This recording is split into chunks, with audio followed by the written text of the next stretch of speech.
Hey guys, welcome back. So today I wanted to talk about the difference between courage and confidence. I know throughout my own personal journey, I have really struggled with confidence and courage. As an Enneagram 6, this is something that I can thrive in, but it's hard for me to find. So let's get started.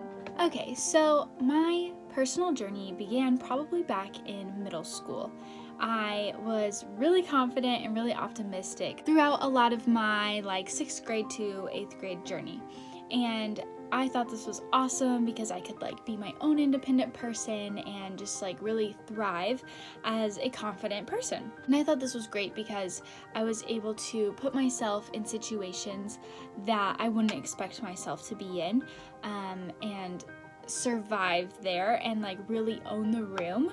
I was really good at meeting new friends once I became confident in my self-esteem and who I was as a person. So prior to middle school, I was a really shy kid. So I am an only child, which is sometimes fun and sometimes not. If you have tons of questions about being an only child, hit me up because sometimes it can be a lot. But I used to hang out with adults. I wasn't really I didn't really hang out with people that were on my level of age, and I was always friends with older kids. That's just always how I was. So my mom pretty much introduced me to people. Up until I was about 12, I would hide behind her or be hi, really shy, not very outgoing, and not confident in who I was. But once you get to middle school, you kind of have to start doing that for yourself because your parents aren't going to be there throughout the whole day or throughout your activities that you're now involved in, compared to elementary school.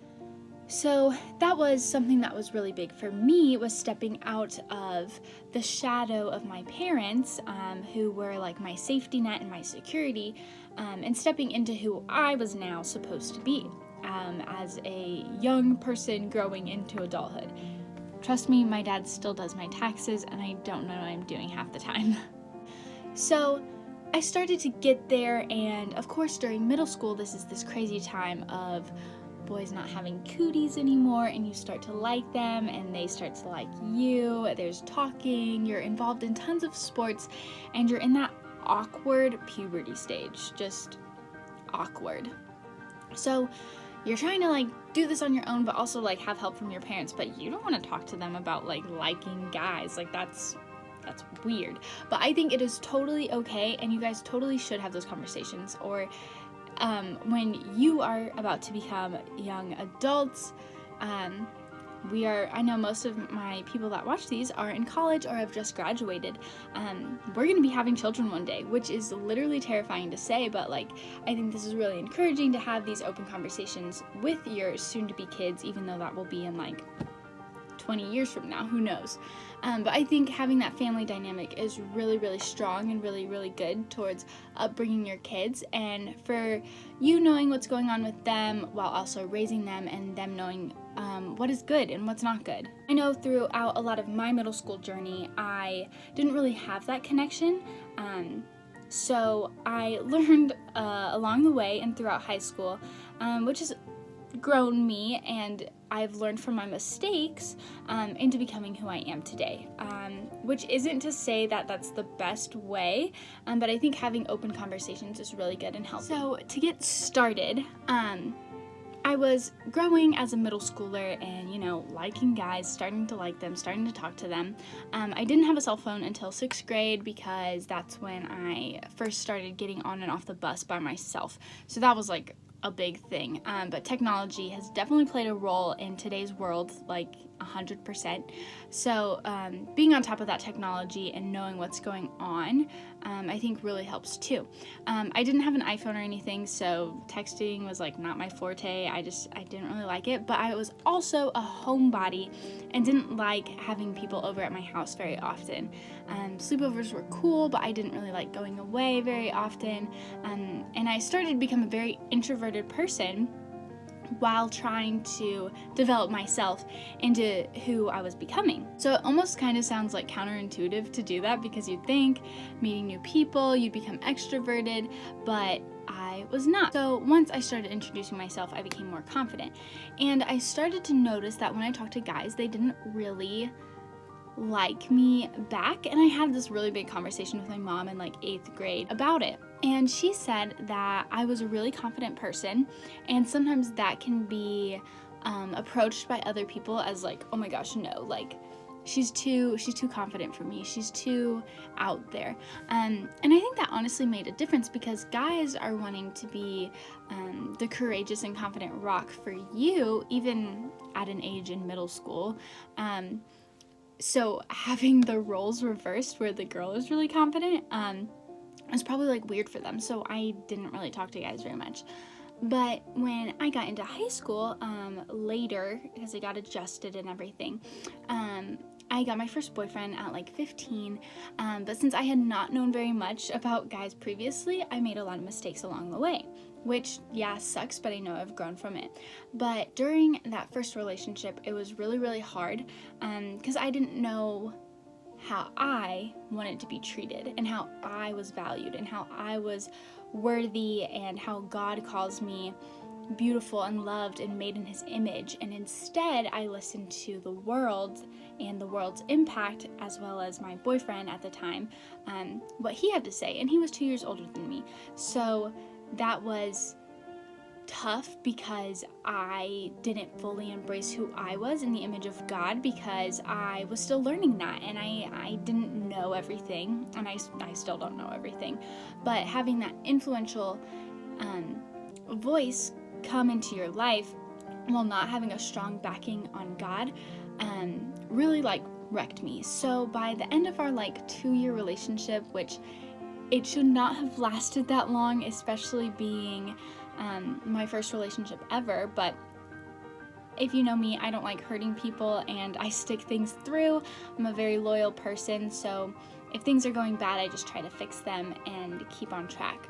But that was not the case for that time, and I'm really glad I had that season, and now reflecting back, I have all this growth and knowledge to really be who I am today. But during all of that, I was really becoming even more enclosed, kind of like a turtle going into its shell, and I was not confident in myself. My self-esteem started here and just plummeted so fast. I was not courageous. I didn't do anything bold. Literally, if you would have asked me if I would start this vlog while I was a freshman in high school, no, there's no way. But I was shut down a lot. My insecurities shot up, and I was being told to shut up, and I was being told that my opinion didn't matter, that I wasn't exactly cared for, all this like bad talk from the outside, which then turned into bad and negative self-talk. And since it is Mental Health Awareness Month, I just want to let you guys know that your voice and your opinion matters. You are valued and you are loved. Even if you don't think you are, your mental health is so important. And telling yourself positive things like positive affirmations and positive words, and even taking care of your physical health while we're talking about mental health is so, so important. And knowing this now as a college student has helped, but as a high schooler, I had no idea. And it's just crazy to like think back on that. So I really just became kind of like a completely different person, just from being super confident and optimistic. I definitely became a negative person, especially when it came to self-talk. Now, I did grow up in a very secure like home environment that kind of sheltered me. So having that already twisted mindset of what the world could be, but not knowing exactly what it was, while having the world like come in and show you that you aren't loved and you aren't valued, really messed with my mindset, because I thought it was safe and then it wasn't. So that's something to keep in mind too, as I definitely don't want to be like, oh my gosh, my parents did a crappy job raising me, like, not at all. And I don't want to be like this one experience changed me, but it did have influence on who I am today. I eventually broke up with that guy. Yes, I did it. So I guess I had enough courage to do it myself, but it took a long time because I should not have stayed in that relationship for 2 years, and I did. So it took a lot of boldness, a lot of prayer, and a lot of courage to do that. And then in my second relationship in high school, I was starting to grow. I was a senior, so I knew what was going to lie ahead, but I was very stuck in that, like, being manipulated, like, area and not being confident. So I would question my value and my worth even with this boyfriend. So that was challenging too, because I had already thought, I'm not valued, I'm not loved, this person doesn't love me. Going into my next relationship, I took that with me. And I think all relationships do that. You carry something with you from the past. I mean, I have those two previous experiences that I'm carrying now. However, since I've grown and I've grown in my knowledge of being loved by Christ and being worthy and feeling valued and made in his image and just being made perfect through my weaknesses because he is perfect, because I know all of that and because I fully believe God's love for me, I know that yes, I may have faced this and felt this way, but I don't need to carry it into my current relationship. So that's kind of crazy to think back on now, because I know I've grown a lot, and there was times even in the start of my current relationship that I did carry that stuff over because I was not aware and was not actively trying to get rid of those. So sometimes you have to just stop the noise of everything else, stop the noise from the past, stop the noise from the world, and be like, hey, we don't think like that anymore, and we're not going to think like that anymore. This is how we're going to think, this is how we're going to feel loved, and we're going to shut out the negative talk, the negative voices, anything that's not positive. And I understand that can be very, very challenging because there will be situations that pop up that are negative, and this sucks, that sucks, but it's not how we feel in the moment, but how we're going to move past that. So most recently, my cat got sick, and we didn't really know what was going on, and I'm a very worryful person, so I was worried and freaking out a little bit, and I was like, hey, this might be scary right now, but in the long run, everything's going to be okay. And telling myself that and feeling God's love wash over me and wash over my cat, I knew that it really would be okay. And like I said, that's the difference between growth. I mean, that's like, 4 years ago, I was in high school. I mean, even as a senior, that was 4 years ago, but that's been a lot of time. And one thing that I want to remind everybody is that no matter how you want to change, you can't change overnight. It's not just a flip of a switch that you can just turn it on or turn it off. It's going to take time and it's going to take growth. But if you're actively pursuing it, then that's really good. If you're not, it's just going to be more inconsistent. And that's something that if you want to change and want to grow, then that's something you should definitely work on for yourself and have goals. You can have mini milestones along the way. Like I said, changing your mindset and your perspective really does influence how you think and how you talk to yourself. So even though sometimes that occurs, I definitely try and shut it down. But I was not very confident and I didn't have any courage. So I kind of want to talk on what the difference between the two are. What is courage and what is confidence? So I looked up some stuff on the web because I honestly wasn't sure either. I knew there was a difference and I knew I wanted to talk about it. So I checked out this place called medium.com.